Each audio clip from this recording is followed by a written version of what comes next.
چهار زاده تاجیکستان در شهر رستوف لب دون در جنوب روسیه با اتهام ربودن یک هموطنشان و از او طلب کردن 1 میلیون روبل دستگیر شدند.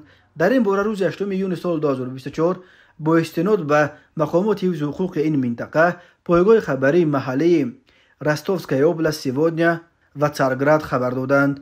خود بازداشت شدگان و جبردیده یا نزدیکان آنها برای شرح ماجرا دسترس نیست، ولی بنا به فرضیه تفتیشات این چهار زاده تاجیکستان سنشان از 31 تا 34 ساله در توقفگاه ماشینا در نزد گیپرمارکت مگنیت در کوچه لولیشنکای شهر رستوف با یک هموطن 28 سالش که در شرکت یاندکس تاکسی همچون راننده تاکسی کار میکرد حمله آورده او را لطوکوب کردند و سپس به ماشین بار کرده با خود بردند.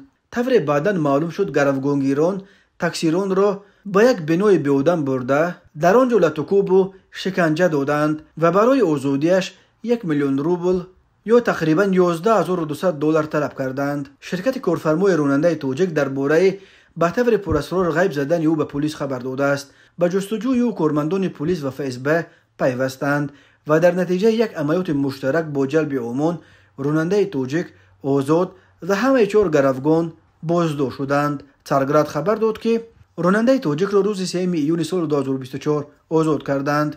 در جریان تفتیش معلوم شد که 2 تن از گروگانگیران علاقه شهروندی روسیه را به دست آورده همچون صاحبکار انفرادی ثبت نام شدند، اما 2 نفر دیگر که شهروند تاجیکستان بودند در روسیه غیر قانونی قرار داشتند و هر کدام آنها به دلیل ویران کردن قاعده های مهاجرت 5000 روبلی جریمه بستند.